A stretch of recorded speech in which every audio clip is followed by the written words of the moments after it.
ಶೀಘ್ರದಲ್ಲೇ online cab ಸೇವೆ ಪ್ರಾರಂಭ. ನಗರದಲ್ಲಿ ಮೊಟ್ಟ ಮೊದಲ ಬಾರಿಗೆ ಆಟೋ ಕ್ಯಾಬ್ ಸೇವೆ ಪ್ರಾರಂಭ. ಬುಕ್ ಮಾಡಿದವರಿಗೆ ಸರಿಯಾದ ಸಮಯ, ಸೂಕ್ತ ದರದಲ್ಲಿ ಸುರಕ್ಷಿತ ಪ್ರಯಾಣದ ವ್ಯವಸ್ಥೆ, ಆಟೋ ಕ್ಯಾಬ್ ಸೇವೆ ಲಭ್ಯ. ಕೇವಲ ₹99ಗಳಲ್ಲಿ ಆರಂಭದ ಅತ್ಯಾಧುನಿಕ ಟ್ರೆಂಡಿಂಗ್ ವಸ್ತುಗಳನ್ನು ಕೊಡುವ ದಿ ಚೆನ್ನೈ ಶಾಪಿಂಗ್ ಮಾಲ್ ಈಗ ನಮ್ಮ ರಾಯಚೂರು ಮಹಾನಗರದಲ್ಲಿ. ಮಾರ್ಚ್ 8ರಂದು ಪ್ರಮುಖ ಸಿನಿ ತಾರೆಗಳು ಕೀರ್ತಿ ಸುರೇಶ್ ಮತ್ತು ನಿಶ್ವಿಕಾ ನಾಯ್ಡು ಅವರ ಹಸ್ತಗಳಿಂದ ಅದ್ದೂರಿ ಆರಂಭ. ತೆಲಂಗಾಣ, ಆಂಧ್ರಪ್ರದೇಶ, ಮಹಾರಾಷ್ಟ್ರಗಳಲ್ಲಿ ನಂಬರ್ 1 ಫ್ಯಾಷನ್ ಮಾಲ್ ಈಗ ನಮ್ಮ ರಾಯಚೂರು ಮಹಾನಗರದಲ್ಲಿ. ತಪ್ಪದೇ ಸಂದರ್ಶಿಸಿ the Chennai shopping mall, station road, public gardens ಎದುರೇ, ರಾಯಚೂರು. ನಮಸ್ಕಾರ, ಮೆಗಾ ವಾರ್ತೆಗಳಿಗೆ ಸ್ವಾಗತ. ಮೊದಲಿಗೆ ಹೆಡ್ಲೈನ್ಸ್. ಹಸಿರು ಕ್ರಾಂತಿಯ ಹರಿಕಾರ ಡಾಕ್ಟರ್ ಬಾಬು ಜಗಜೀವನ್ ರಾಮ್ ಜಯಂತಿ, ಗಣ್ಯರಿಂದ ಮಾಲಾರ್ಪಣೆ. ಕೇಂದ್ರದಿಂದ ಮಲತಾಯಿ ಧೋರಣೆ, ಏಮ್ಸ್ ಮಂಜೂರಾತಿಗೂ ಅಡ್ಡಿ, ಎನ್ಎಸ್ ಬೋಸರಾಜ್. ರಾಜ್ಯ ಕಾಂಗ್ರೆಸ್ ಬೆಲೆ ಏರಿಕೆ ನೀತಿ ಖಂಡಿಸಿ ಬಿಜೆಪಿಯಿಂದ ಪ್ರತಿಭಟನೆ. ಡಾಕ್ಟರ್ ಬಾಬು ಜಗಜೀವನ್ ರಾಮ್ ಜಯಂತಿ, ಶಿಕ್ಷಣದಿಂದ ಮಾತ್ರ ಸಮಾನತೆ ಸಾಧ್ಯ, ಎ ವಸಂತ್ ಕುಮಾರ್. ಏಪ್ರಿಲ್ 6ರಿಂದ ಪರಿಶಿಷ್ಟ ಜಾತಿಗಳ ಒಳ ಮೀಸಲು ಗಣತಿ, ಮೂಲ ಜಾತಿ ನಮೂದಿಸಲು ಎಂ ವಸಂತ್ ಮನವಿ. ಏಪ್ರಿಲ್ 6ರಂದು ಬಜರಂಗಿ ಯುವ ಸೇನೆಯಿಂದ ಶ್ರೀ ರಾಮನವಮಿ ಅಂಗವಾಗಿ ಶೋಭಾಯಾತ್ರೆ, ರಾಮು ನಾಯಕ್. ಮತ್ತು ರಸ್ತೆ ಅತಿಕ್ರಮಣ, ಅಂಗಡಿಗಳನ್ನು ತೆರವುಗೊಳಿಸಿದ ಮಹಾನಗರ ಪಾಲಿಕೆ ಸಿಬ್ಬಂದಿ. ಈಗ ವಾರ್ತೆಗಳ ವಿವರ. ಜಿಲ್ಲಾಡಳಿತ, ಜಿಲ್ಲಾ ಪಂಚಾಯತ್, ಮಹಾನಗರ ಪಾಲಿಕೆ, ಸಮಾಜ ಕಲ್ಯಾಣ ಇಲಾಖೆ ವತಿಯಿಂದ ಮಾಜಿ ಉಪ ಪ್ರಧಾನಿ, ಹಸಿರು ಕ್ರಾಂತಿಯ ಹರಿಕಾರ ಡಾಕ್ಟರ್ ಬಾಬು ಜಗಜೀವನ್ ರಾಮ್ ಜಯಂತಿಯನ್ನು ನಗರದಲ್ಲಿ ಇಂದು ಸಂಭ್ರಮದಿಂದ ಆಚರಣೆ ಮಾಡಲಾಯಿತು. ನಗರದ ರೈಲ್ವೆ ನಿಲ್ದಾಣದ ಬಳಿ ಇರುವ ಬಾಬು ಜಗಜೀವನ್ ರಾಮ್ ಪುತ್ಥಳಿಗೆ ಗಣ್ಯರು ಮಾಲಾರ್ಪಣೆ ಮಾಡಿ ನಮನ ಸಲ್ಲಿಸಿದರು. ಸಣ್ಣ ನೀರಾವರಿ ಸಚಿವ ಎನ್ಎಸ್ ಬೋಸರಾಜು, ಶಾಸಕ ಬಸವನಗೌಡ ದದ್ದಲ್, ವಿಧಾನ ಪರಿಷತ್ ಸದಸ್ಯ ಎ ವಸಂತ್ ಕುಮಾರ್, ಮಹಾಪೌರರಾದ ನರಸಮ್ಮ ನರಸಿಂಹಲು ಮಾಡಿಗಿರಿ, ಜಿಲ್ಲಾಧಿಕಾರಿ ಕೆ ನಿತೀಶ್, ಜಿಲ್ಲಾ ಪೊಲೀಸ್ ವರಿಷ್ಠಾಧಿಕಾರಿ ಪುಟ್ಟಮಾದಯ್ಯ, ಮಹಾನಗರ ಪಾಲಿಕೆ ಆಯುಕ್ತ ಜುಬಿನ್ ಮಹೋಪಾತ್ರ, ಆರ್ಡಿಎ ಅಧ್ಯಕ್ಷ ರಾಜಶೇಖರ್ ರಾಮಸ್ವಾಮಿ ಸೇರಿದಂತೆ ಅನೇಕ ಗಣ್ಯರು ಡಾಕ್ಟರ್ ಬಾಬು ಜಗಜೀವನ್ ರಾಮ್ ಪುತ್ಥಳಿಗೆ ಮಾಲಾರ್ಪಣೆ ಮಾಡಿ ನಮನ ಸಲ್ಲಿಸಿದರು. ಮುಖಂಡರಾದ Mohammed Shalam, Jayanna, K Shantappa, Rudrappa Angadi, Ravindra Jaldar, G Shivamurthy, B Ramesh, Narasimhulu Madigiri, Bheemanna Manchal, doctor Razak Ustad, K Aslam Pasha, Amaregowda Hanchinal, J M Mounesh, Ambedkar Sene ಜಿಲ್ಲಾಧ್ಯಕ್ಷ ವಿಶ್ವನಾಥ್ ಪಟ್ಟಿ, ತಮ್ಮಣ್ಣ ವಕೀಲ್, ಮಾರುತಿ ಚಿಕ್ಸುಗೂರ್, ಕುಮಾರಸ್ವಾಮಿ, ಪರಶುರಾಮ್, ಗಂಗಾಧರ್, ದಲಿತ ಸಂಘರ್ಷ ಸಮಿತಿ ಸಂಚಾಲಕ ಎಂ ಈರಣ್ಣ, ಎಂ ವಸಂತ್ ಕುಮಾರ್, ಉರ್ಕುಂದಮ್ಮ, ನರಸಿಂಗಮ್ಮ, ವಿಶ್ವನಾಥ್ ಕಟ್ಟಿಮನಿ ಸೇರಿದಂತೆ ಅನೇಕ ಸಂಘ ಸಂಸ್ಥೆಗಳ ಮುಖಂಡರು ಪುತ್ಥಳಿಗೆ ಮಾಲಾರ್ಪಣೆ ಮಾಡಿದರು. ಡಾಕ್ಟರ್ ಬಾಬು ಜಗಜೀವನ್ ರಾಮ್ ವೃತ್ತದಿಂದ ಆರಂಭವಾದ ಭಾವಚಿತ್ರದ ಮೆರವಣಿಗೆ ಪ್ರಮುಖ ಬೀದಿಗಳ ಮೂಲಕ ವೇದಿಕೆ ಕಾರ್ಯಕ್ರಮ ನಡೆಯುವ ಪಂಡಿತ್ ಸಿದ್ದರಾಮ ಜಂಬಲ್ದಿನ್ನಿ ರಂಗಮಂದಿರದವರೆಗೆ ನಡೆಯಿತು.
ಹಸಿರು ಕ್ರಾಂತಿ ಹರಿಕಾರ ಡಾಕ್ಟರ್ ಬಾಬು ಜಗಜೀವನ್ ರಾಮ್ ಅವರಿಗೆ ಹಸಿರು ಕ್ರಾಂತಿ ಹರಿಕಾರ ಡಾಕ್ಟರ್ ಬಾಬು ಜಗಜೀವನ್ ರಾಮ್ ಅವರಿಗೆ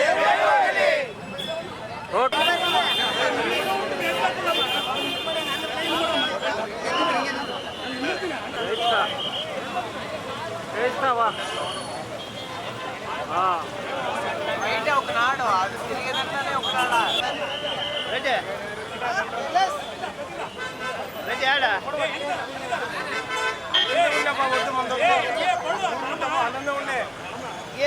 ఏం అది ముగిసిన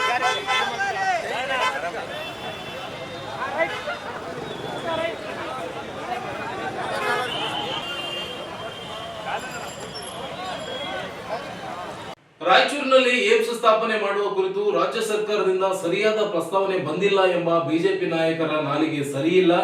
ರಾಯಚೂರಿಗೆ ಏಮ್ಸ್ ಮಂಜೂರು ಮಾಡಿಸುವ ತೀರ್ಮಾನವನ್ನು ರಾಜ್ಯ ಸರ್ಕಾರ ಸಚಿವ ಸಂಪುಟ ಸಭೆಯಲ್ಲಿ ತೆಗೆದುಕೊಂಡಿಲ್ಲ ಎಂದು ಹೇಳುವ ಬಿಜೆಪಿ ನಾಯಕರು ನಾಳೆಯೇ ಸಚಿವ ಸಂಪುಟ ಸಭೆಯಲ್ಲಿ ಪಾಸ್ ಮಾಡಿಸಿ ಕೊಡುತ್ತೇವೆ, ತಾಕತ್ತಿದ್ದರೆ ರಾಯಚೂರಿಗೆ ಏಮ್ಸ್ ಮಂಜೂರು ಮಾಡಿಸುತ್ತಾರಾ ಎಂದು ಸಣ್ಣ ನೀರಾವರಿ ವಿಜ್ಞಾನ ಮತ್ತು ತಂತ್ರಜ್ಞಾನ ಸಚಿವ ಎನ್.ಎಸ್. ಬೋಸರಾಜು ಪ್ರಶ್ನಿಸಿದರು. ಅವರಿಂದು ನಗರದ ತಮ್ಮ ನಿವಾಸದಲ್ಲಿ ಭೇಟಿಯಾದ ಮಾಧ್ಯಮಗಳೊಂದಿಗೆ ಮಾತನಾಡಿ, ಬಿಜೆಪಿ ನಾಯಕರ ನೀತಿ ಏನೆಂದು ಮೊದಲಿನಿಂದಲೂ ನೋಡುತ್ತಾ ಬಂದಿದ್ದೇವೆ. ಅನೇಕ ಬಾರಿ ಕರ್ನಾಟಕದ ಮೇಲೆ ಮಲತಾಯಿ ಧೋರಣೆಯನ್ನು ಅನುಸರಿಸುತ್ತಾ ಬಂದಿದ್ದಾರೆ. ಇದೀಗ ಏಮ್ಸ್ ವಿಚಾರದಲ್ಲೂ ಅದೇ ಧೋರಣೆಯನ್ನು ಅನುಸರಿಸುತ್ತಿದ್ದಾರೆ ಎಂದು ಆರೋಪಿಸಿದರು. 2021ರಲ್ಲಿ ಅಂದಿನ ಆರೋಗ್ಯ ಮತ್ತು ಕುಟುಂಬ ಕಲ್ಯಾಣ ಸಚಿವ ಹರ್ಷವರ್ಧನ್ ಅವರು 2022ರ ವೇಳೆಗೆ ರಾಯಚೂರಿಗೆ ಏಮ್ಸ್ ನೀಡಲಾಗುತ್ತದೆ ಎಂಬ ಮಾತುಗಳನ್ನಾಡಿದ್ದರು. ನಂತರ ಮನ್ಸುಖ್ ಮಾಂಡವಿಯಾ ಅವರನ್ನು ನಿಯೋಗ ಭೇಟಿಯಾದಾಗಲೂ ಇದೇ ಭರವಸೆಯನ್ನು ನೀಡಲಾಗಿದೆ. ನೀಡಲಾಗಿತ್ತು. ಮುಖ್ಯಮಂತ್ರಿ ಸಿದ್ದರಾಮಯ್ಯ ಅವರು ಪ್ರಧಾನಿ ಮೋದಿ ಭೇಟಿಯಾದಾಗಲೂ ರಾಯಚೂರಿಗೆ ಏಮ್ಸ್ ನೀಡುವುದಾಗಿ ಭರವಸೆ ನೀಡಲಾಗಿತ್ತು. ಇದೀಗ ಏಮ್ಸ್ ರಾಯಚೂರಿನಲ್ಲಿ ಸ್ಥಾಪಿಸುವ ಯಾವುದೇ ಪ್ರಸ್ತಾವನೆ ಇಲ್ಲ ಎಂದು ಸಂಸತ್ತಿನಲ್ಲಿ ಉತ್ತರ ನೀಡಿರುವುದು ಅತ್ಯಂತ ಖಂಡನೀಯ ಎಂದರು. ಕೇಂದ್ರ ಸರ್ಕಾರ ಕರ್ನಾಟಕಕ್ಕೆ ನೀಡಲಾಗುವ ಯೋಜನೆಗಳಲ್ಲಿ 60:40 ಪ್ರಮಾಣದಲ್ಲಿ ಅನುದಾನ ನೀಡುವುದಾಗಿ ಹೇಳಿ ನೀಡುತ್ತಿಲ್ಲ. ಸಣ್ಣ ನೀರಾವರಿ ಇಲಾಖೆಯಲ್ಲಿ PMKSY ಹಾಗೂ RRR ಯೋಜನೆಯಡಿ 3072 ಕೋಟಿ ಅನುದಾನ ನೀಡಬೇಕಿತ್ತು. ಆದರೆ ಈವರೆಗೂ ಅನುದಾನ ನೀಡಿಲ್ಲ. ಇದಲ್ಲದೆ ನಬಾರ್ಡ್ ಯೋಜನೆಯಡಿ ರೈತರಿಗೆ ಸಾಲಕ್ಕಾಗಿ 5,000 ಕೋಟಿಗೂ ಹೆಚ್ಚಿನ ಅನುದಾನ ನೀಡಬೇಕಾಗಿತ್ತು. ಆದರೆ ಕೇವಲ 2,342 ಕೋಟಿ ಮಾತ್ರ ಅನುದಾನ ನೀಡಲಾಗಿದೆ ಎಂದು ದೂರಿದರು. ಮೊದಲಿನಿಂದಲೂ ದಕ್ಷಿಣ ಭಾರತಕ್ಕೆ ಬಿಜೆಪಿ ಸರ್ಕಾರದಿಂದ ವ್ಯವಸ್ಥಿತವಾಗಿ ಕಡೆಗಣಿಸಲಾಗುತ್ತಿದೆ. ಮೋದಿ ಮತ್ತು ಅಮಿತ್ ಶಾ ಸೇರಿ ದೇಶದಲ್ಲಿ ವಿರೋಧ ಪಕ್ಷವೇ ಇರಬಾರದು ಎಂಬ ಸರ್ವಾಧಿಕಾರ ಆಡಳಿತ ನಡೆಸಬೇಕೆಂದು ವಿರೋಧ ಪಕ್ಷಗಳನ್ನು ನಿರ್ನಾಮಗೊಳಿಸಲು ಮುಂದಾಗಿದ್ದಾರೆ ಎಂದು ಆಕ್ರೋಶಗೊಂಡರು. ಮುಂದಿನ ಸಚಿವ ಸಂಪುಟ ಸಭೆಯಲ್ಲಿ ರಾಯಚೂರಿಗೆ ಏಮ್ಸ್ ಮಂಜೂರು ಮಾಡಿಸಲು ಪ್ರಸ್ತಾವನೆಯನ್ನು ರಾಜ್ಯ ಸರ್ಕಾರದಿಂದ ಪಾಸ್ ಮಾಡಿಸುತ್ತೇವೆ. ಬಿಜೆಪಿಯ ನಾಯಕರು ಒಬ್ಬರಾದರೂ ರಾಯಚೂರಿಗೆ ಏಮ್ಸ್ ಕೊಡಿಸಲು ತಾಕತ್ತಿದ್ದರೆ ಎದುರು ಬಂದು ನಿಲ್ಲಲಿ ಎಂದು ಗುಡುಗಿದರು. ನಾರಾಯಣಪುರ ಬಲದಂಡ ಕಾಲುವೆಯಿಂದ ಏಪ್ರಿಲ್ 14ರವರೆಗೆ ನೀರು ಹರಿಸುವಂತೆ ಜೆಡಿಎಸ್ ಶಾಸಕಿ ಕರೆಮ್ಮ ಅವರು ಪಾದಯಾತ್ರೆ ಮಾಡುತ್ತಿರುವುದು ಗಮನಕ್ಕಿದೆ. ಇತ್ತೀಚೆಗೆ ನಡೆದ ICC ಸಭೆಯಲ್ಲಿ ಭಾಗವಹಿಸಿದ್ದ ಶಾಸಕರ ತೀರ್ಮಾನದಿಂದ ಈ ರೀತಿಯ ಸಮಸ್ಯೆಗಳಾಗಿವೆ. ಸಭೆಯಲ್ಲಿ 14 ದಿನ ಚಾಲು 10 ದಿನ ಬಂದ್ ಎಂಬ ರೊಟೇಷನ್ ಮೇರೆಗೆ ಏಪ್ರಿಲ್ 1ರಿಂದ 6ರವರೆಗೆ ನೀರು ಬಿಡಲು ತೀರ್ಮಾನಿಸಲಾಗಿತ್ತು. ಆದರೆ ಅಲ್ಲಿದ್ದ ಶಾಸಕರು ನಿರಂತರವಾಗಿ ನೀರು ಬಿಡುವಂತೆ ತಿಳಿಸಿದ್ದರು. ಆಗ ಅದನ್ನು ಯಾರು ಕೂಡ ಆಕ್ಷೇಪ ಮಾಡಲಿಲ್ಲ. ಇದೀಗ ಜಲಾಶಯದಲ್ಲಿ ನೀರಿಲ್ಲ, ಇದರಿಂದಲೇ ಈ ಸಮಸ್ಯೆ ಎದುರಾಗಿದೆ ಎಂದು ಹೇಳಿದರು. ಶಾಸಕ ಶಿವರಾಜ್ ಪಾಟೀಲ್ ತಮ್ಮ ಮೊಬೈಲ್ ಲೊಕೇಶನ್ ಟ್ರ್ಯಾಕ್ ಆಗುತ್ತಿದೆ ಎಂದು SP ಅವರ ಮುಂದೆ ಹೇಳದೆ ದೂರು ನೀಡಬೇಕಾಗಿತ್ತು. ತನಿಖೆ ನಡೆದು ತಪ್ಪಿತಸ್ಥರು ಸಿಕ್ಕಿ ಹಾಕಿಕೊಳ್ಳುತ್ತಾರೆ. ದೂರು ನೀಡದೆ ಬರೀ ಮೌಖಿಕ ಹೇಳಿಕೆಗಳನ್ನು ನೀಡುವುದಲ್ಲ. ಕಾನೂನು ಎಲ್ಲರಿಗೂ ಒಂದೇ ಆಗಿರುತ್ತದೆ. ಅದು ಶಾಸಕರಿಗಾಗಲಿ ಜನಸಾಮಾನ್ಯರಿಗಾಗಲಿ ಒಂದೇ ಇರುತ್ತದೆ ಎಂದು ತಿಳಿಸಿದರು. ಕೋವಿಡ್ ಹಗರಣ ಆಗಿದೆ ಎಂದು ನಮ್ಮ ಪಕ್ಷದಿಂದಲೇ ಹೋರಾಟ ಮಾಡಿದ್ದೆವು. ಅದರ ವಿಚಾರವಾಗಿ ತನಿಖೆ ಮುಗಿದಿದೆ. ತನಿಖೆ ವರದಿ ಬಂದ ನಂತರ ಯಾರೇ ಆಗಿರಲಿ ತಪ್ಪಿತಸ್ಥರ ವಿರುದ್ಧ ಕ್ರಮ ಕೈಗೊಳ್ಳಲಾಗುವುದು ಎಂದು ಹೇಳಿದರು. ಈ ಸಂದರ್ಭದಲ್ಲಿ ಲಿಂಗಸೂಗೂರು ಮಾಜಿ ಶಾಸಕ DS ಹುಲಿಗೇರಿ ಸೇರಿದಂತೆ ಇತರರಿದ್ದರು. ಈ ಏಮ್ಸ್ ವಿಷಯದಲ್ಲಿ ಇಲ್ಲಿ ಪಕ್ಷರಹಿತವಾಗಿ ರಾಯಚೂರಿನಿಂದ ಮತ್ತು ನಮ್ಮ ಕಲ್ಯಾಣ ಕರ್ನಾಟಕ ಪ್ರದೇಶದಿಂದ ಇರುವಂಥ ಲೋಕಸಭಾ ಸದಸ್ಯರಿರ್ಬೋದು, ರಾಜ್ಯಸಭಾ ಸದಸ್ಯರಿರ್ಬೋದು, ಇರತಕ್ಕಂಥ ಶಾಸಕರಿರ್ಬೋದು, ಜನಪ್ರತಿನಿಧಿಗಳಿರ್ಬೋದು, ಎಲ್ಲರೂ ಇನ್ಕ್ಲೂಡಿಂಗ್ ರಾಜ್ಯ ಸರ್ಕಾರ ಎಲ್ಲರೂ ಸಹಿತ ರಾಯಚೂರಿಗೆ ಏಮ್ಸ್ ಕೊಡಬೇಕಂತ ಒಂದು ವಾದಕ್ಕೆ ಯಾವುದೇ ಎರಡನೇ ಮಾತಿಲ್ಲ. ರಾಜ್ಯ ಸರ್ಕಾರದಿಂದ ಮಾಡುವಂಥ ಎಲ್ಲ ಪ್ರಯತ್ನ ಸನ್ಮಾನ್ಯ ಮುಖ್ಯಮಂತ್ರಿಗಳು ನಮ್ಮ ಕ್ಯಾಬಿನೆಟ್ ಮಾಡಿದ್ದಾರೆ. 4 ಪತ್ರಗಳನ್ನು ಮುಖ್ಯಮಂತ್ರಿಗಳು ಬರೆದಿದ್ದಾರೆ. ನಾವು ಜಂತರ ಮಂತರ್ನಲ್ಲಿ ನಡೆದಿರ್ತಕ್ಕಂಥ ಪ್ರೊಟೆಸ್ಟ್ನಲ್ಲಿ 4 ವಿಷಯಗಳಲ್ಲಿ ನಮ್ಮ ಏಮ್ಸ್ ಸಹಿತ ಒಂದು ಉದ್ದೇಶ ಇತ್ತು. ಆದ ನಂತರ ಮುಖ್ಯಮಂತ್ರಿಗಳು ಪ್ರಧಾನಮಂತ್ರಿಗೆ ಮತ್ತು ಫೈನಾನ್ಸ್ ಮಿನಿಸ್ಟ್ರಿಗೆ ಭೇಟಿಯಾಗಿರ್ತಕ್ಕಂಥ ಸಂದರ್ಭದಲ್ಲಿ ಏಮ್ಸ್ ವಿಷಯ ಪ್ರಸ್ತಾವನೆ ಮಾಡಿದರು. ಅದಲ್ಲದೆ ಅವರ ನಡ್ಡಾ ಅವ್ರಿಗೆ ಸಹಿತ ಭೇಟಿಯಾಗಿ ಅವ್ರಿಗೆ ಸಹಿತ ನಮ್ಮ ರೆಪ್ರೆಸೆಂಟೇಷನ್ ಕೊಡಲಾಗಿದೆ ನಮ್ಮ ಮೆಡಿಕಲ್ ಎಜುಕೇಷನ್ ಮಿನಿಸ್ಟ್ರು. ನಾನು ಮತ್ತು ನಮ್ಮ ಮೆಡಿಕಲ್ ಎಜುಕೇಷನ್ ಮಿನಿಸ್ಟ್ರು 2 ಬಾರಿಗೆ ನಮ್ಮ ಶಾಸಕರು MP ಗಳು ಕರ್ಕೊಂಡೋಗಿ ನಾವು ಹಿಂದಿನ ಹೆಲ್ತ್ ಆ್ಯಂಡ್ ಫ್ಯಾಮಿಲಿ ಪ್ಲ್ಯಾನಿಂಗ್ ಮಿನಿಸ್ಟ್ರಿಗೆ ಭೇಟಿಯಾಗಿದ್ವಿ. ಅವರು ಪಾಸಿಟಿವ್ ಆಗಿ ಮಾತಾಡಿದರು. ನಾವು ಈಗಾಗಲೇ ಫೈನಾನ್ಷಿಯಲ್ ಪ್ರಾಬ್ಲಮ್ ಇದೆ, ಅದು ಸರಿ ಹೋದ್ಕೊಳ್ಳೆ ನಾವು ರಾಯಚೂರು ಕರ್ನಾಟಕ ಕೇರಳಕ್ಕೆ ಕೊಡ್ತಕ್ಕಂಥ ಒಂದು ಪ್ರಯತ್ನ ಮಾಡ್ತಾಯಿದ್ದೀವಿ ಅಂತ ಮಾತನ್ನು ಹೇಳಿದರು. ಸೊ ಆದರೆ ಇದು ಮುಂದೆ ಬರೋದು ಎಲ್ಲರೂ ಒತ್ತಡ ಜಾಸ್ತಿ ಆದ ನಂತರ ಅವರು ಪಾಸಿಟಿವ್ ಆಗಿ ರೆಸ್ಪಾನ್ಸ್ ಕೊಟ್ಟು ಇಲ್ಲಿ ಏಮ್ಸ್ಗೆ ಅನುಮೋದನೆ ಕೊಡೋದು ಬಿಟ್ಟು ಶ್ರೀಮಾನ್ ನಡ್ಡಾ ಅವರು ಅವರ BJP ಅಧ್ಯಕ್ಷರಾಗಿರ್ತಕ್ಕಂಥ ನ್ಯಾಷನಲ್ ಪಾರ್ಟಿ ಮತ್ತು ಸಂಬಂಧಪಟ್ಟಿದ್ದ ಸಚಿವರು ದಾರಿ ತಪ್ಪಿಸ್ತಕ್ಕಂಥ ಕೆಲಸದಲ್ಲಿ ಒಂದು ರಾಜ್ಯ ಸರ್ಕಾರಕ್ಕೆ ಒಂದು ಪತ್ರ ಬರೆದು ಅದರಲ್ಲಿ ನೀವು ಏಮ್ಸ್ ವಿಷಯ ಪ್ರಸ್ತಾವ ಮಾಡದೆ ನೀವು ಬರೆದಿರ್ತಕ್ಕಂಥ ಪತ್ರಗಳು ಬಂದಿದೆ. ನಾವು ಯಾವುದೇ ಏನದು ಹೆಲ್ತ್ ಮಿಷನ್ ಇದರಲ್ಲಿ ಮತ್ತು ಬೇರೆ ಬೇರೆ ಇದರಲ್ಲಿ ನಿಮಗೆ ಹಣ ಕೊಡ್ತಾಯಿದ್ವಿ, ಅದನ್ನು ನೀವು ಉಪಯೋಗ ಮಾಡಿಕೊಂಡು ಅಲ್ಲಿ ಆರೋಗ್ಯ ಪರಿಸ್ಥಿತಿ ಸುಧಾರಿಸಲಿಕ್ಕೆ ಪ್ರಯತ್ನ ಮಾಡಬೇಕು ರಾಯಚೂರು ಭಾಗದಲ್ಲಿ ಅಂತ ಬರೆದು ಆ ಏಮ್ಸ್ ವಿಷಯ ದಾರಿ ತಪ್ಪಿಸ್ತಕ್ಕಂಥ ಕೆಲಸ ಕೇಂದ್ರ ಸರ್ಕಾರದವರು ಮಾಡಿದ್ದಾರೆ. ಸೊ ಇದರಿಂದ ಅವ್ರು ಏನಂದರೆ ಮಲತಾಯ ಧೋರಣೆ ಯಾವ ರೀತಿಯಾಗಿ ಮಾಡ್ತಾಯಿದ್ದಾರೆ ಎಂಬುದು ಎಲ್ಲರಿಗೂ ಜನರಿಗೆ ಗೊತ್ತಾಗಿದೆ.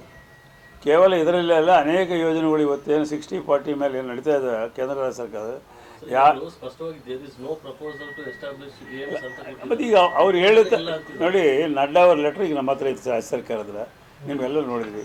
ಈಗ ಅವರೇ ಪಾರ್ಲಿಮೆಂಟ್ನಲ್ಲಿ ಹೇಳ್ತಾ ಇದ್ರೆ ಯಾವ ರೀತಿಯಲ್ಲಿ ಅವರು ಹೇಳಿರ್ತಕ್ಕಂಥ ಆಶ್ವಾಸನೆಗಳಿಗೆ ಸಂಬಂಧ ಇಲ್ಲ, ಅದೇ ಅವ್ರು ನಡ್ಕೊಂತಾರೆ ಅನ್ನೋದು ಗೊತ್ತಾಗ್ತದೆ. ರಾಜ್ಯ ಸರ್ಕಾರದಿಂದ ಪ್ರಾಪರ್ ವೇ ಅಲ್ಲಿ ಹೋಗಿಲ್ಲ ಪ್ರಪೋಸಲ್ ಅನ್ನುವಂಥ ಒಂದು ಆರೋಪ ಇದೆ ಸರ್.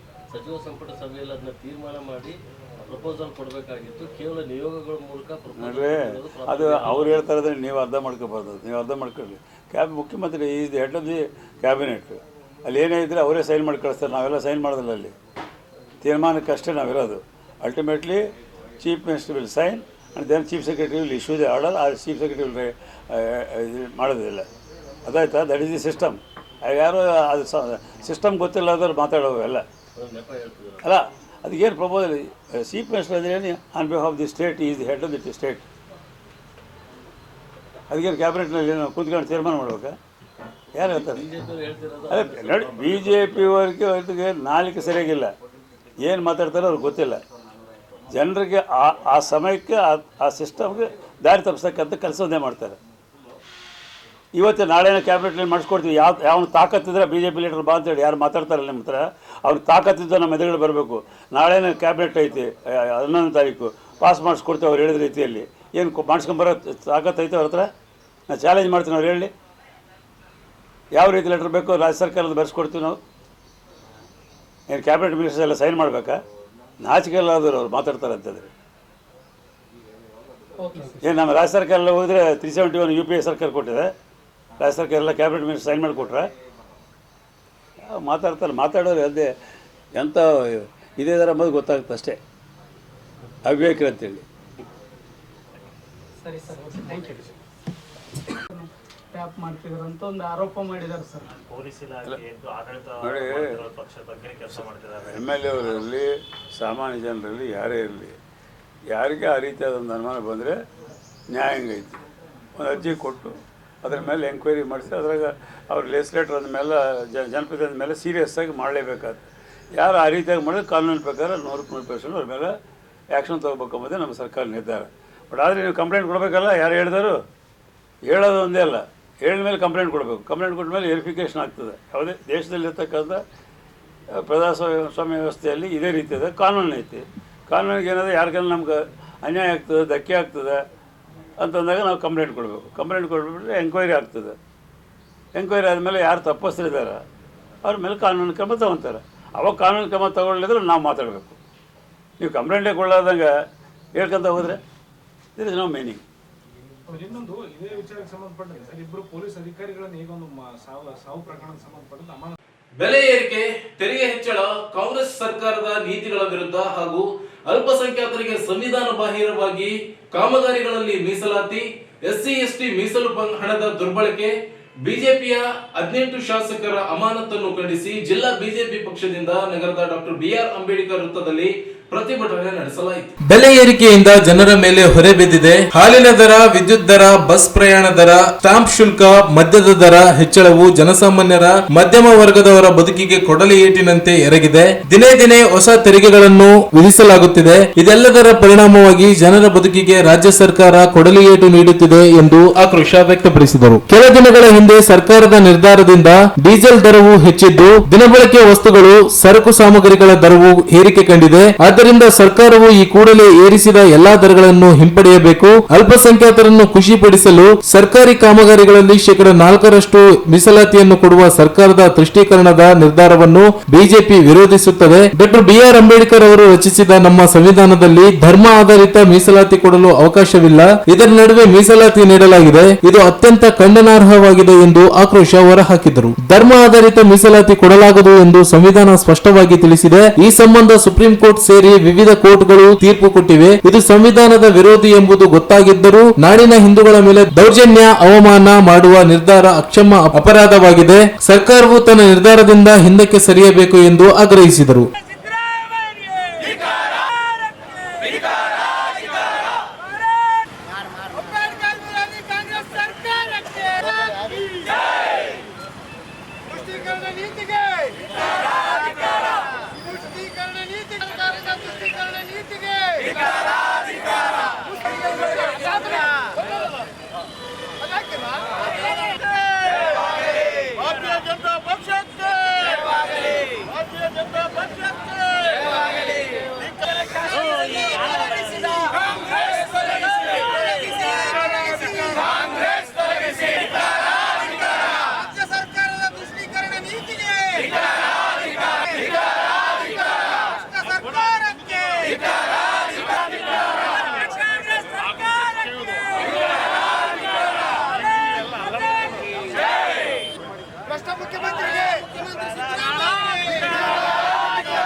ರಾಜ್ಯಾದ್ಯಂತ ಇವತ್ತು ಎಲ್ಲ ತಾಲೂಕುಗಳಲ್ಲಿ ಇವತ್ತು ನಮ್ಮ ಪ್ರತಿಭಟನೆ ನಡೆಸ್ತಾ ಇದ್ದೀವಿ. ಇವತ್ತು ರಾಯಚೂರು ಜಿಲ್ಲೆಯಲ್ಲೂ ಕೂಡ ಇವತ್ತು ರಾಯಚೂರಿನಿಂದ ಹಿಡಿದು ಎಲ್ಲ 7 ವಿಧಾನಸಭಾ ಕ್ಷೇತ್ರದಲ್ಲಿ ಇವತ್ತು ಪ್ರತಿಭಟನೆ ನಡೆದಿದೆ.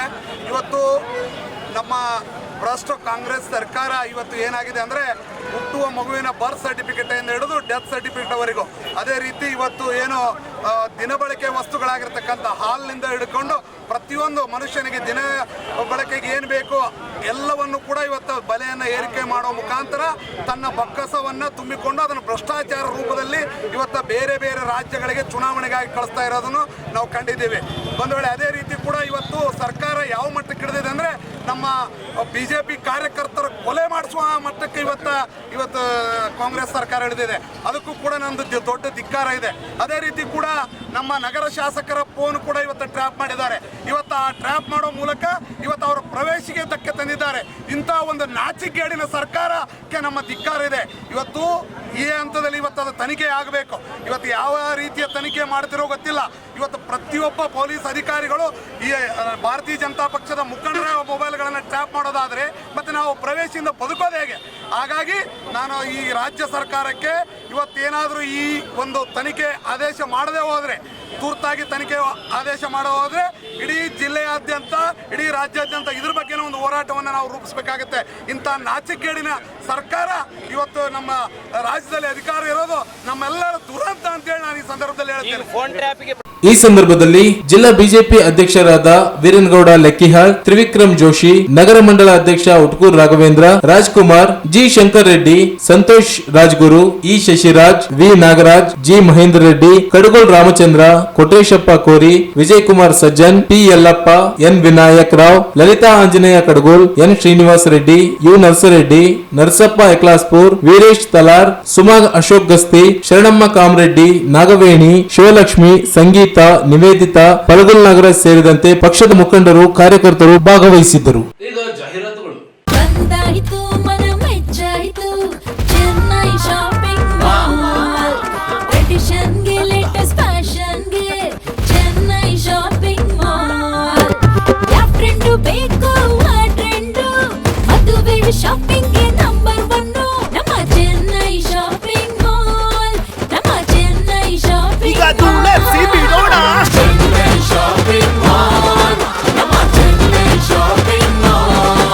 ಕೇವಲ ₹99ಗಳಲ್ಲಿ ಆರಂಭದ ಅತ್ಯಾಧುನಿಕ ಟ್ರೆಂಡಿಂಗ್ ವಸ್ತ್ರಗಳನ್ನು ಕೊಡುವ ದಿ ಚೆನ್ನೈ ಶಾಪಿಂಗ್ ಮಾಲ್ ಈಗ ನಮ್ಮ ರಾಯಚೂರು ಮಹಾನಗರದಲ್ಲಿ. ಮಾರ್ಚ್ 8ರಂದು ಪ್ರಮುಖ ಸಿನಿ ತಾರೆಗಳು ಕೀರ್ತಿ ಸುರೇಶ್ ಮತ್ತು ನಿಶ್ವಿಕಾ ನಾಯ್ಡು ಅವರ ಹಸ್ತಗಳಿಂದ ಅದ್ದೂರಿ ಆರಂಭ. ತೆಲಂಗಾಣ, ಆಂಧ್ರಪ್ರದೇಶ, ಮಹಾರಾಷ್ಟ್ರಗಳಲ್ಲಿ ನಂಬರ್ 1 ಫ್ಯಾಷನ್ ಮಾಲ್ ಈಗ ನಮ್ಮ ರಾಯಚೂರು ಮಹಾನಗರದಲ್ಲಿ. ತಪ್ಪದೇ ಸಂದರ್ಶಿಸಿ the Chennai shopping mall, station road, public gardens ಎದುರೇ, ರಾಯಚೂರು.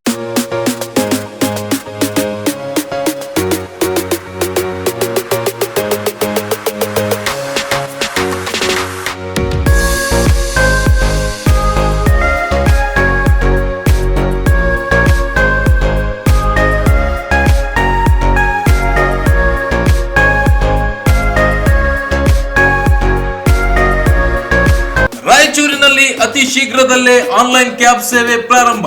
ನಗರದಲ್ಲಿ ಮೊಟ್ಟ ಮೊದಲ ಬಾರಿಗೆ ಆಟೋ ಕ್ಯಾಬ್ ಸೇವೆ ಪ್ರಾರಂಭ. ಬುಕ್ ಮಾಡಿದವರಿಗೆ ಸರಿಯಾದ ಸಮಯ, ಸೂಕ್ತ ದರದಲ್ಲಿ ಸುರಕ್ಷಿತ ಪ್ರಯಾಣದ ವ್ಯವಸ್ಥೆ, ಆಟೋ ಕ್ಯಾಬ್ ಸೇವೆ ಲಭ್ಯ. 369 ಕ್ಯಾಬ್ ಸೇವೆ ಶೀಘ್ರದಲ್ಲೇ ನಿಮ್ಮ ಮನೆ ಬಾಗಿಲಿಗೆ. ಗೂಗಲ್ ಪ್ಲೇ ಸ್ಟೋರ್ ನಿಂದ 369 ಕ್ಯಾಬ್ ಆಪ್ ಅನ್ನು ಈಗಲೇ ಡೌನ್ಲೋಡ್ ಮಾಡಿಕೊಂಡು ಗ್ರಾಹಕರು ಈ ಸೇವೆಯನ್ನು ಸದುಪಯೋಗ ಪಡೆದುಕೊಳ್ಳಿ.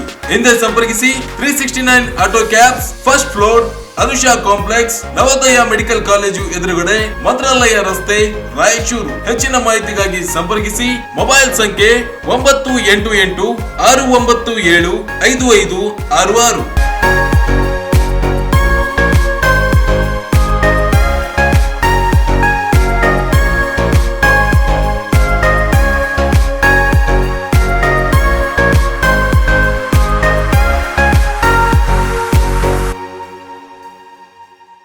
ಜಾಹೀರಾತಿನ ನಂತರ ಮೆಗಾ ನ್ಯೂಸ್ಗೆ ಮತ್ತೊಮ್ಮೆ ಸ್ವಾಗತ. ಬಾಬು ಜಗಜೀವನ್ ರಾಮ್ ಅವರು ಶೋಷಿತ ಸಮಾಜದ ಜನರು ಸ್ವಾಭಿಮಾನದಿಂದ ಜೀವನ ನಡೆಸಲು ಸಾಕಷ್ಟು ಕೊಡುಗೆಗಳನ್ನು ನೀಡಿದ್ದಾರೆ. ಪ್ರಸ್ತುತ ಯುವ ಪೀಳಿಗೆ ಉನ್ನತ ಪದವಿಯ ಜೊತೆಗೆ ಆರ್ಥಿಕ, ಸಾಮಾಜಿಕ ಹಾಗೂ ರಾಜಕೀಯವಾಗಿ ಅಭಿವೃದ್ಧಿ ಹೊಂದಲು ಶಿಕ್ಷಣ ಅತ್ಯಂತ ಮುಖ್ಯವಾಗಿದೆ ಎಂದು ವಿಧಾನ ಪರಿಷತ್ ಸದಸ್ಯ ಎ ವಸಂತ್ ಕುಮಾರ್ ಹೇಳಿದರು. ಅವರಿಂದು ನಗರದ ಪಂಡಿತ್ ಸಿದ್ದರಾಮ ಜಂಬಲ್ದಿನ್ನಿ ರಂಗಮಂದಿರದಲ್ಲಿ ಜಿಲ್ಲಾಡಳಿತ, ಜಿಲ್ಲಾ ಪಂಚಾಯತ್, ಮಹಾನಗರ ಪಾಲಿಕೆ ಹಾಗೂ ಸಮಾಜ ಕಲ್ಯಾಣ ಇಲಾಖೆ ವತಿಯಿಂದ ಹಮ್ಮಿಕೊಂಡಿದ್ದ ಮಾಜಿ ಉಪ ಪ್ರಧಾನಿ, ಹಸಿರು ಕ್ರಾಂತಿಯ ಹರಿಕಾರ ಬಾಬು ಜಗಜೀವನ್ ರಾಮ್ ಅವರ 118ನೇ ಜನ್ಮದಿನ ಕಾರ್ಯಕ್ರಮವನ್ನು ಉದ್ಘಾಟಿಸಿ ಮಾತನಾಡಿದರು. ದೇಶದಲ್ಲಿ ಶೋಷಿತರಿಗೆ ಸಾಕಷ್ಟು ಯೋಜನೆ, ಸೌಲಭ್ಯಗಳನ್ನು ಬಾಬು ಜಗಜೀವನ್ ರಾಮ್ ಅವರು ನೀಡಿದ್ದಾರೆ. ಅಂಬೇಡ್ಕರ್ ಹಾಗೂ ಬಾಬು ಜಗಜೀವನ್ ರಾಮ್ ಅವರಿಂದಲೇ ಪ್ರತಿಯೊಬ್ಬರು ಸಮಾನಾಗಿ ಬಾಳುವಂತಾಗಿದೆ. ಅವರ ಕೊಡುಗೆಗಳಿಂದಲೇ ಜೀವನ ನಡೆಸುತ್ತಿದ್ದೇವೆ. ಇಷ್ಟಕ್ಕೆ ಮಾತ್ರವಲ್ಲದೆ ಇನ್ನು ನಮ್ಮ ಮುಂದಿನ ಪೀಳಿಗೆಗೆ ಉನ್ನತ ಸ್ಥಾನದಲ್ಲಿ ಬೆಳೆಯಬೇಕಾಗಿದೆ ಎಂದು ತಿಳಿಸಿದರು. ಅಂಬೇಡ್ಕರ್, ಬಾಬು ಜಗಜೀವನ್ ರಾಮ್ ಅವರು ಶೋಷಿತ, ಅಸ್ಪೃಶ್ಯತೆ ನಿವಾರಣೆಗೆ ಶ್ರಮಿಸಿದ್ದಾರೆ. ದೇಶದ ಆಡಳಿತ ವ್ಯವಸ್ಥೆಯಲ್ಲಿ ರಾಜಕೀಯ ಮೀಸಲಾತಿ ಪಡೆದುಕೊಂಡು ಆಡಳಿತದಲ್ಲಿದ್ದೇವೆ. ರಾಜಕೀಯ ಮೀಸಲಾತಿ ಪಡೆದು ಆರ್ಥಿಕವಾಗಿ ಬಲಾಢ್ಯರಾಗುತ್ತಿದ್ದಾರೆ ಹೊರತು ನಾವು ಇನ್ನೂ ಶೋಷಿತರಾಗುತ್ತಿದ್ದೇವೆ. ಇದು ಕೇವಲ ಬಲಾಢ್ಯರಿಗೆ, ಆರ್ಥಿಕತೆ ಇದ್ದವರಿಗೆ ಸೀಮಿತವಾಗಿದೆ. ಶೋಷಿತರಿಗಾಗಿ ಇದ್ದ ಮೀಸಲಾತಿ ಶೋಷಿತರಲ್ಲಿ ಬಲಾಢ್ಯರು ಅನುಭವಿಸುವಂತಾಗಿದೆ ಎಂದು ಕಳವಳ ವ್ಯಕ್ತಪಡಿಸಿದರು.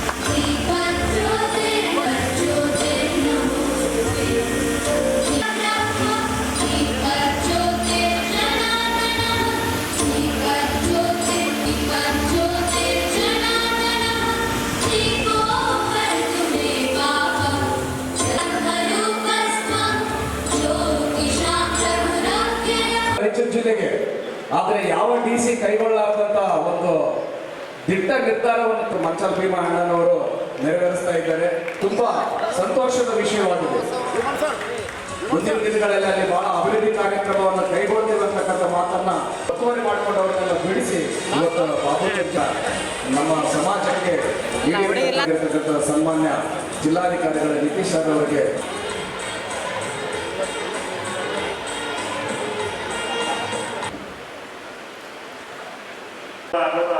ಜನ್ಮದಿನಾಚರಣೆಯನ್ನ ಇಡೀ ರಾಷ್ಟ್ರಾದ್ಯಂತ ಅತ್ಯಂತ ಗೌರವಪೂರ್ವಕವಾಗಿ ಮತ್ತು ಅಷ್ಟೇ ವಿಜೃಂಭಣೆಯನ್ನ ಆಚರಣೆ ಮಾಡ್ತಾ ಇದ್ದೀವಿ. ಈ ಆಚರಣೆಯ ಉದ್ದೇಶ ಹಿನ್ನೆಲೆ ಏನು ಅಂತಂದ್ರೆ,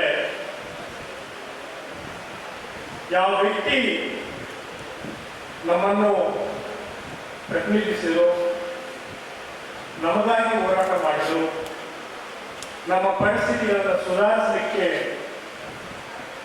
ತಮ್ಮದೇ ಆದಂತಹ ವಿಶಿಷ್ಟವಾದಂತಹ ಕೊಡುಗೆಯನ್ನು ನೀಡಿ ಇವತ್ತು ನಾವು ಸ್ವಾಭಿಮಾನದ ಬದುಕನ್ನು ಬದುಕಲಿಕ್ಕೆ ಸಾಧ್ಯವಾಗಲಿಕ್ಕೆ ಕಾರಣೀಭೂತರಾದರು. ಶೈಕ್ಷಣಿಕ ಮಟ್ಟದಲ್ಲಿ ನಾವು 100ಕ್ಕೆ 100% ಸಾಧನೆ ಮಾಡದೇ ಇದ್ರೂ ಕೂಡ ಒಂದಿಷ್ಟು ಸಾಧನೆಯನ್ನು ಮಾಡಲಿಕ್ಕೆ ಸಾಧ್ಯವಾಗಲಿಕ್ಕೆ ಮುಖ್ಯ ಕಾರಣಕರ್ತರಾಗಿದ್ದರು. ಸಾಮಾಜಿಕ ವ್ಯವಸ್ಥೆಯಲ್ಲಿ ಸ್ವಾಭಿಮಾನದ ಬದುಕನ್ನು ಬದುಕಲಿಕ್ಕೆ ಒಂದು ಅವಕಾಶವನ್ನು ಏನು ಮಾಡಿಕೊಟ್ಟಿದ್ರು, ಆ ವ್ಯಕ್ತಿಗಳಲ್ಲಿ ಮೊದಲನೇದಾಗಿ ಬಾಬಾ ಸಾಹೇಬ್ ಅಂಬೇಡ್ಕರ್ ಅವರು ನಿಲ್ತಾರೆ.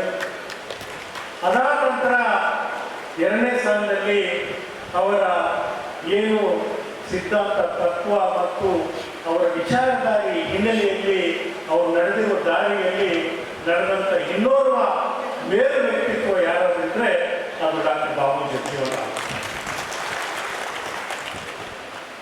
ಜಿಲ್ಲಾಧಿಕಾರಿ ಕೆ ನಿತೀಶ್ ಮಾತನಾಡಿ, ಬಾಬು ಜಗಜೀವನ್ ರಾಮ್ ಅವರು ದೇಶದಲ್ಲಿನ ಶೋಷಿತರ ಪರವಾಗಿ ಅನೇಕ ಯೋಜನೆಗಳನ್ನು ನೀಡಿದ್ದಾರೆ. ಅವರ ಯೋಜನೆಗಳು, ಕೊಡುಗೆಗಳು ಮುಂದಿನ ಪೀಳಿಗೆಗೆ ಮಾದರಿಯಾಗಬೇಕು. ಕೃಷಿ ಸಚಿವರಾಗಿ ಹಸಿರು ಕ್ರಾಂತಿಯನ್ನು ಸೃಷ್ಟಿಸಿದರು. ದೇಶದಲ್ಲಿ ಆಹಾರ ಉತ್ಪಾದನೆಗೆ ಮುಂದಾಗಿ ಬೇರೆ ದೇಶಗಳ ಆಮದು ಮಾಡಿಕೊಳ್ಳಲು ಹೆಚ್ಚು ಅವಕಾಶ ನೀಡದೆ ನಮ್ಮಲ್ಲಿಯೇ ಹೆಚ್ಚು ಆಹಾರ ಉತ್ಪಾದನೆಗೆ ಆದ್ಯತೆ ನೀಡುವ, ಬೇರೆ ದೇಶಗಳಿಗೆ ರಫ್ತು ಮಾಡಲು ವ್ಯವಸ್ಥೆ ಮಾಡಿಕೊಟ್ಟವರು ಹಸಿರು ಕ್ರಾಂತಿಯನ್ನು ಎಲ್ಲಾ ಕಡೆಯಲ್ಲಿ ಹಬ್ಬಿಸಿದ್ದಾರೆ ಎಂದು ತಿಳಿಸಿದರು. ಇದೇ ವೇಳೆ ಮೈಸೂರು ವಿವಿ ವಿವಿಯ ಡಾಕ್ಟರ್ ಬಾಬು ಜಗಜೀವನ್ ರಾಮ್ ಅಧ್ಯಯನ ಸಂಶೋಧನಾ ಮತ್ತು ವಿಸ್ತರಣಾ ಕೇಂದ್ರದ ಸಂಶೋಧನಾ ಅಧಿಕಾರಿ ಡಾಕ್ಟರ್ ಶ್ರೀನಿವಾಸ್ ಮೂರ್ತಿ ಎಂ ಅವರು ಉಪನ್ಯಾಸ ನೀಡಿದರು. ನಾವು ಪ್ರತಿ ವರ್ಷ ಜನ್ಮ ದಿನಾಚರಣೆ ಆಚರಣೆ ಮಾಡಿ ನಮ್ಮ ಯುವ ಪೀಳಿಗೆಗೆ ನಾವು ಅದನ್ನ ಮತ್ತೆ ಮತ್ತೆ ನಾವು ಹೇಳಿದಾಗಲೇ ಅವ್ರಿಗೆ ಗೊತ್ತಾಗುತ್ತೆ ನಮಗೆ ಏನು ಇದೊಂದು ಜೀವನ ಸಿಕ್ಕಿದೆ, ನಮಗೇನು ಇಷ್ಟೊಂದು ಅವಕಾಶ ಸಿಕ್ಕಿದೆ, ನಮಗೇನು ಇಷ್ಟೊಂದು ಹಕ್ಕುಗಳು ಸಿಕ್ಕಿದೆ. ಸೊ ಅದ್ರ ಹಿಂದೆ ಒಂದು ದೊಡ್ಡ ತ್ಯಾಗನೇ ಇದೆ, ಒಂದು ದೊಡ್ಡ ಬಲಿದಾನನೇ ಇದೆ. ಸೊ ಈ ಅವಕಾಶನ ನಾವು ಸಂಪೂರ್ಣವಾಗಿ ಉಪಯೋಗಿಸ್ಕೊಂಡು ನಾವು ಮೇಲ್ ಬರಬೇಕು, ನಾವು ಮುಂದೆ ಬರಬೇಕು, ನಾವು ಸಮಾಜಕ್ಕೆ ಮುಂದೆ ಬಂದು ಬೇರೆ ಯಾರು ಬಡವರು ಇರ್ತಾರೆ, ಶೋಷಿತರಿರ್ತಾರೆ, ಅವನು ನಾವು ಮೇಲ್ ತರಬೇಕು ಅನ್ನೋದು ನಮ್ಮ ಯುವ ಪೀಳಿಗೆಗೆ ನಾವು ಈ ದಿನ ಮತ್ತೆ ಮತ್ತೆ ನಾವು ನೆನಪು ಮಾಡಿಕೊಡ್ಬೇಕಾಗುತ್ತೆ. ಸೊ ಮುಖ್ಯವಾಗಿ ತಮಗೆಲ್ಲ ಚೆನ್ನಾಗಿ ಗೊತ್ತಿದ್ದಂಗೆ ಮತ್ತೆ ಈಗಾಗಲೇ ಪರಶುರಾಮ್ ಅರೌಲಿ ಅವರು ನಮ್ಮ ಪ್ರಾರ್ಥನೆ ಗೀತೆಯಲ್ಲಿ ಡೀಟೇಲ್ ಆಗಿ ಹೇಳ್ತಾರೆ. ಸೊ ಮಾನ್ಯರು ಡಾಕ್ಟರ್ ಬಾಬು ಜಗಜೀವನ್ ರಾಮ್ ಅವರ ಜೀವನ ಕಥೆ, ಅವರ ಸಾಧನೆಗಳನ್ನ ತುಂಬಾ ಚೆನ್ನಾಗಿ ಆ ಪ್ರಾರ್ಥನೆ ಗೀತೆಯಲ್ಲಿ ಅವರು ಸೇರ್ತಿರ್ತಾರೆ. ಸೊ ಆ ಪ್ರಾರ್ಥನೆ ಗೀತೆ ತಾವೆಲ್ಲ ಕೇಳಿದ್ರೆ ನಾವ್ಯಾರು ಭಾಷಣ ಮಾಡೋ ಅವಶ್ಯಕತೆನೇ ಇಲ್ಲ, ಯಾಕಂದ್ರೆ ಎಲ್ಲದೂ ಅದರಲ್ಲಿ ಬಂದಿದೆ. ಸೊ ಮೊಟ್ಟ ಮೊದಲಿಗೆ ತಮಗೆಲ್ಲ ಚೆನ್ನಾಗಿ ಗೊತ್ತಿದ್ದಂಗೆ ನಮ್ಮ ಸ್ವತಂತ್ರ ಸಂಗ್ರಾಮದಲ್ಲಿ ಒಂದು ಪ್ರಮುಖ ಪಾತ್ರ ಡಾಕ್ಟರ್ ಬಾಬು ಜಗಜೀವನ್ ರಾಮ್ ಅವರು ವಹಿಸಿರ್ತಾರೆ. ಜೊತೆಗೆ ಅವಾಗಲೇ ಏನು ಶೋಷಿತರಿರ್ತಾರೆ, ಪರಿಶಿಷ್ಟ ಜಾತಿ ಪರಿಶಿಷ್ಟ ಪಂಗಡದವರ ಪರವಾಗಿ ದೊಡ್ಡದೊಂದು ಹೋರಾಟನ ಅವರು ಮಾಡಿರ್ತಾರೆ. ಈ ಸಂದರ್ಭದಲ್ಲಿ ಮಹಾನಗರ ಪಾಲಿಕೆ ಅಧ್ಯಕ್ಷೆ ನರಸಮ್ಮ ನರಸಿಂಹಲು ಮಾಡಿಗೇರಿ, ಜಿಲ್ಲಾ ಪೊಲೀಸ್ ವರಿಷ್ಠಾಧಿಕಾರಿ ಎಂ ಪುಟ್ಟಮಾದಯ್ಯ, ಪಾಲಿಕೆ ಉಪ ಆಯುಕ್ತ ಗುರುಸಿದ್ದಯ್ಯ, ಸಮಾಜ ಕಲ್ಯಾಣ ಇಲಾಖೆ ಉಪನಿರ್ದೇಶಕ ಚಿದಾನಂದಪ್ಪ, ಜಿಲ್ಲಾ ಸರ್ಕಾರಿ ನೌಕರರ ಸಂಘದ ಅಧ್ಯಕ್ಷ ಕೃಷ್ಣ ಶಾವಂತಗೇರ, ಯುವ ಸಬಲೀಕರಣ ಮತ್ತು ಕ್ರೀಡಾ ಇಲಾಖೆಯ ವೀರೇಶ್ ನಾಯಕ್ ಸೇರಿದಂತೆ ಸಮಾಜದ ಮುಖಂಡರು ಉಪಸ್ಥಿತರಿದ್ದರು. ಏಪ್ರಿಲ್ 6ರಿಂದ ರಾಜ್ಯಾದ್ಯಂತ ನಡೆಯಲಿರುವ ಪರಿಶಿಷ್ಟ ಜಾತಿಗಳ ಒಳ ಮೀಸಲಾತಿ ಗಣತಿಯಲ್ಲಿ ಛಲವಾದಿ ಸಮುದಾಯದ ಜನರು ಮೂಲ ಜಾತಿಯನ್ನು ನಮೂದಿಸುವ ಮೂಲಕ ಸಮರ್ಪಕ ಮಾಹಿತಿಯನ್ನು ದಾಖಲಿಸಬೇಕೆಂದು ಛಲವಾದಿ ಮಹಾಸಭಾದ ರಾಜ್ಯ ನಿರ್ದೇಶಕ ಎಂ ವಸಂತ್ ಮನವಿ ಮಾಡಿದರು. ಅವರಿಂದು ಮಾಧ್ಯಮಗೋಷ್ಠಿ ಉದ್ದೇಶಿಸಿ ಮಾತನಾಡಿ, ಉಪಜಾತಿಗಳ ಆಧಾರದ ಮೇಲೆ ಜಾತಿಗಳ ಗಣತಿ ನಡೆಯುತ್ತಿದ್ದು, ಛಲವಾದಿ ಸಮುದಾಯದ ಉಪಜಾತಿಗಳು ಮೂಲ ಜಾತಿಯನ್ನು ನಮೂದಿಸಬೇಕು. ಹರಿಜನ ಎಂದು ನಮೂದಿಸಿ ಗೊಂದಲಕ್ಕೆ ಕಾರಣವಾಗಬಾರದು. ಗಣತಿದಾರರು ಮನೆ ಮನೆಗೆ ಆಗಮಿಸಿದಾಗ ಛಲವಾದಿ, ಬಲಗೈ, ವಲಯ ಸಂಬಂಧಿತ ಜಾತಿಗಳಾದ ಬ್ಯಾಗಾರ್, ಬೇಗಾರ್, ಮಾಲಾ ಎಂದು ನಮೂದಿಸಬೇಕು. ಕೆಲ ಜಿಲ್ಲೆಗಳ ಶಾಲಾ ದಾಖಲಾತಿಗಳಲ್ಲಿ ಹರಿಜನ ಎಂದು ನಮೂದಾಗಿರುತ್ತದೆ. ಮೂಲ ಜಾತಿ ನಮೂದಿಸಿದರೆ ಗಣತಿಗೆ ಸಹಕಾರವಾಗುತ್ತದೆ. ಅನಗತ್ಯ ಗೊಂದಲಗಳಿಗೆ ಒಳಗಾಗದೆ ಖಚಿತ ಮಾಹಿತಿ ದಾಖಲಿಸಬೇಕೆಂದು ಮನವಿ ಮಾಡಿದರು. ಅದೇ ರೀತಿ ಈಗಾಗಲೇ 1/8/2024 ಸುಪ್ರೀಂ ಕೋರ್ಟ್ ಎಲ್ಲ ರಾಜ್ಯಗಳಿಗೆ ಆಯಾ ರಾಜ್ಯಗಳಲ್ಲಿ ಪರಿಶಿಷ್ಟ ಜಾತಿಯಲ್ಲಿ ಮೀಸಲಾತಿ ವರ್ಗೀಕರಣ ತಾವೇ ಮಾಡಿಕೊಳ್ಬೇಕಂತ ಆದೇಶ ಕೊಟ್ಟಿದೆ. ಅದರಂತೆ ಇನ್ನೂ ಕೆಲವು ಅಂಶಗಳನ್ನು ಕಡ್ಡಾಯವಾಗಿ ಪಾಲಿಸಬೇಕಂತ ಹೇಳಿದೆ. ಅದೇನೆಂದರೆ, ಪರಿಶಿಷ್ಟ ಜಾತಿಯಲ್ಲಿ ಬರುವ ಎಲ್ಲ ಉಪಜಾತಿಗಳಿಗೆ ಸೂಕ್ತ ಪ್ರಾತಿನಿಧ್ಯ ಸಿಗುವ ವಿಚಾರದಲ್ಲಿ ನಿಖರವಾದ ಅಂಕಿ ಅಂಶಗಳನ್ನು ಒಳಗೊಂಡ ವರದಿಯ ಆಧಾರದ ಮೇಲೆ ರಾಜ್ಯ ಸರ್ಕಾರ ನ್ಯಾಯಯುತವಾಗಿ ವರ್ಗೀಕರಣ ಮಾಡುವುದು. ವರ್ಗೀಕರಣವು ನ್ಯಾಯಯುತವಾದ ಅಗತ್ಯವಾದ ಪೂರ್ಣ ಅಂಕಿಅಂಶಗಳನ್ನು ಒಳಗೊಂಡಿರಬೇಕು. ರಾಜ್ಯ ಸರ್ಕಾರವು ತನ್ನ ಅನುಕೂಲ ಸಿಂಧು ರಾಜಕೀಯಕ್ಕೆ ಮನಸ್ಸಿಗೆ ಬಂದಂತೆ ಮಾಡಲಾರದು. ಹಾಗೂ ರಾಜ್ಯ ಸರ್ಕಾರವು ಹಾಗೂ ರಾಜ್ಯ ತೀರ್ಮಾನವು ನ್ಯಾಯಾಂಗದ ಪುನರ್ ಪರಿಶೀಲನೆಗೆ ಒಳಪಟ್ಟಿರುತ್ತದೆ. ಪರಿಶಿಷ್ಟ ಜಾತಿಗಳಿಗೆ ಭಿನ್ನತೆಗಳು ಹಾಗೂ ವೈವಿಧ್ಯತೆಗಳು ಇರುತ್ತವೆ. ಆದ್ದರಿಂದ ಆಂತರಿಕ ವರ್ಗೀಕರಣ ಕೃತಿಗಳಲ್ಲಿ ಬರುವ ಯಾವೊಂದು ವಿವಾದಗಳನ್ನು ಹೊರಗಿಡುವುದಕ್ಕೆ ಅವಕಾಶ ಕಲ್ಪಿಸಬಾರದೆಂದು ಸ್ಪಷ್ಟಪಡಿಸಿದೆ. ಅದರಂತೆ ನಮ್ಮ ರಾಜ್ಯ ಸರ್ಕಾರವು ನ್ಯಾಯಮೂರ್ತಿ ಡಾಕ್ಟರ್ ಎಚ್.ಎಂ. ನಾಗಮೋಹನ್ ದಾಸ್ ಅವರ ನೇತೃತ್ವದಲ್ಲಿ ಏಕಸದಸ್ಯ ವಿಚಾರಣಾ ಆಯೋಗವನ್ನು ರಚಿಸಿದ್ದು, ಸದರಿ ಆಯೋಗವು ಇದೇ ಏಪ್ರಿಲ್ 6/4/2025ರಿಂದ 26/4/25ರವರೆಗೆ ಮನೆ ಮನೆಗೆ ಭೇಟಿ ನೀಡಿ ರಾಜ್ಯಾದ್ಯಂತ ಪರಿಶಿಷ್ಟ ಜಾತಿಗಳ ಸಮೀಕ್ಷೆ ಮಾಡಲಾಗುತ್ತದೆ. ಅದಕ್ಕಾಗಿ ಈ ಸಂದರ್ಭದಲ್ಲಿ ಜಿಲ್ಲಾಧ್ಯಕ್ಷ ವೀರೇಶ್ ಗಾಣದಾಳ್, ಯಲ್ಲಪ್ಪ ಬಿ, ವಿಜಯ್ ಪ್ರಸಾದ್, ರಮೇಶ್, ಅಂಜನಾ ರೆಡ್ಡಿ ಸೇರಿದಂತೆ ಇನ್ನಿತರರು ಉಪಸ್ಥಿತರಿದ್ದರು. ಶ್ರೀರಾಮನವಮಿ ಅಂಗವಾಗಿ ಏಪ್ರಿಲ್ 6ರಂದು ಶ್ರೀ ಬಜರಂಗಿ ಯುವ ಸೇನೆ ಸಮಿತಿಯಿಂದ ಬೃಹತ್ ಶೋಭಾಯಾತ್ರೆಯನ್ನು ಸಂಜೆ 4 ಗಂಟೆಗೆ ಪ್ರಾರಂಭವಾಗಲಿದೆ ಎಂದು ಸಮಿತಿ ಸದಸ್ಯ ರಾಮನಾಯಕ್ ಹೇಳಿದರು. ಅವರಿಂದು ಮಾಧ್ಯಮಗೋಷ್ಠಿ ಉದ್ದೇಶಿಸಿ ಮಾತನಾಡಿ, ಕಳೆದ 7 ವರ್ಷಗಳಿಂದ ಶ್ರೀ ರಾಮನವಮಿ ಅಂಗವಾಗಿ ಶೋಭಾಯಾತ್ರೆ ಆಚರಿಸಿಕೊಂಡು ಬರಲಾಗುತ್ತಿದೆ. ನಗರದ ಶ್ರೀ ಕೋದಂಡರಾಮ ದೇವಸ್ಥಾನದಿಂದ ಶೋಭಾಯಾತ್ರೆ ಪ್ರಾರಂಭವಾಗುತ್ತದೆ. ಈ ವರ್ಷ 14 ಅಡಿ ನೂತನ ಉತ್ಸವ ಮೂರ್ತಿ ಮೆರವಣಿಗೆ ನಡೆಯಲಿದೆ. ಶ್ರೀ ಪ್ರಭು ರಾಮಚಂದ್ರ ಹನುಮ ವಿಗ್ರಹಗಳ ಮೆರವಣಿಗೆ ನಡೆಯಲಿದ್ದು, ಹಂಪಿ ಕೊಟ್ಟೂರು ಬ್ಯಾಂಡ್, ಅಘೋರಿ ವೇಷಧಾರಿಗಳು, ಕಾಲಭೈರವ ವೇಷಧಾರಿಗಳು, ಸಕಲ ವಾದ್ಯಗಳೊಂದಿಗೆ ಮೆರವಣಿಗೆ ನಡೆಯಲಿದ್ದು, ಶ್ರೀರಾಮ ಭಕ್ತರು ಹೆಚ್ಚಿನ ಸಂಖ್ಯೆಯಲ್ಲಿ ಭಾಗವಹಿಸುವಂತೆ ಮನವಿ ಮಾಡಿದರು.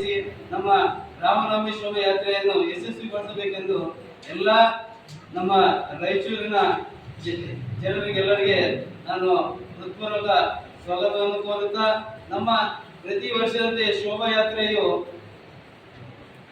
ಸಂಜೆ 4 ಗಂಟೆಯಿಂದ ಶ್ರೀ ಕೋದಂಡರಾಮ ದೇವಸ್ಥಾನ ನೇತಾಜಿ ನಗರದಿಂದ ಪ್ರಾರಂಭಗೊಂಡು ಶೆಟ್ಟಿಗೋಡಿ ವೃತ್ತ, ಬಟ್ಟೆ ಬಜಾರ್, ಮಹಾವೀರ್ ವೃತ್ತ, ಚಂದ್ರಮಾಣೇಶ್ವರ ವೃತ್ತ, ಗಾಂಧಿ ಚೌಕ್, ಹನುಮಾನ್ ದೇವಸ್ಥಾನದವರೆಗೆ ಶೋಭಾಯಾತ್ರೆ ತಲುಪುತ್ತಿದೆ.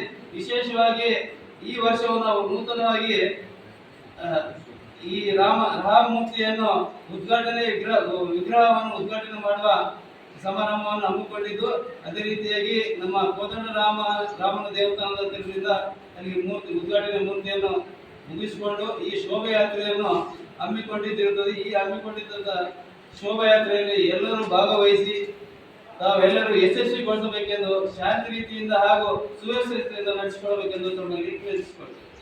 ಈ ಸಂದರ್ಭದಲ್ಲಿ ಎ ರಾಮು, ಸಂತೋಷ್ ರೆಡ್ಡಿ, ಗೋವಿಂದ ರೆಡ್ಡಿ, ಉದಯ್ ಕುಮಾರ್, ಸತೀಶ್, ಭೀಮೇಶ್, ಸಾಗರ್, ರಾಜೇಶ್, ಭೀಮೇಶ್ ಸೇರಿದಂತೆ ಇನ್ನಿತರರು ಉಪಸ್ಥಿತರಿದ್ದರು. ನಗರದ ತಹಶೀಲ್ ಕಚೇರಿಯಿಂದ ಬಸ್ ನಿಲ್ದಾಣದವರೆಗಿನ ಪಾದಚಾರಿ ರಸ್ತೆಗಳನ್ನು ಅತಿಕ್ರಮಿಸಿಕೊಂಡಿದ್ದ ಗೂಡಂಗಡಿಗಳನ್ನು ಮಹಾನಗರ ಪಾಲಿಕೆ ಸಿಬ್ಬಂದಿಗಳು ತೆರವುಗೊಳಿಸಿದರು. ನಗರದ ಪ್ರಮುಖ ಪಾದಚಾರಿ ರಸ್ತೆಗಳಲ್ಲಿ ಸಂಚಾರಕ್ಕೆ ಅಡ್ಡಿಯಾಗುವ ರೀತಿಯಲ್ಲಿ ಅಳವಡಿಸಲಾಗಿದ್ದ ಅಂಗಡಿಗಳನ್ನು ಪಾಲಿಕೆ ವಾಹನಗಳಲ್ಲಿ ತೆರವುಗೊಳಿಸಲಾಯಿತು. ಎಲ್ಲಾ ರಸ್ತೆಗಳಲ್ಲಿಯೂ ಅತಿಕ್ರಮಿತ ಅಂಗಡಿಗಳನ್ನು ತೆರವುಗೊಳಿಸಲಾಗುತ್ತದೆ ಎಂದು ಪಾಲಿಕೆ ಸಿಬ್ಬಂದಿಗಳು ತಿಳಿಸಿದ್ದು, ಸಾರ್ವಜನಿಕರು ತೆರವು ಕಾರ್ಯಾಚರಣೆಗೆ ಸಹಕರಿಸುವಂತೆ ಮನವಿ ಮಾಡಿದ್ದಾರೆ. ಹಸಿರು ಕ್ರಾಂತಿಯ ಹರಿಕಾರ ಡಾಕ್ಟರ್ ಬಾಬು ಜಗಜೀವನ್ ರಾಮ್ ಜಯಂತಿ ಗಣ್ಯರಿಂದ ಮಾಲಾರ್ಪಣೆ. ಕೇಂದ್ರದಿಂದ ಮಲತಾಯಿ ಧೋರಣೆ, ಏಮ್ಸ್ ಮಂಜೂರಾತಿಗೂ ಅಡ್ಡಿ, ಎನ್ಎಸ್ ಬೋಸರಾಜ್. ರಾಜ್ಯ ಕಾಂಗ್ರೆಸ್ ಬೆಲೆ ಏರಿಕೆ ನೀತಿ ಖಂಡಿಸಿ ಬಿಜೆಪಿಯಿಂದ ಪ್ರತಿಭಟನೆ.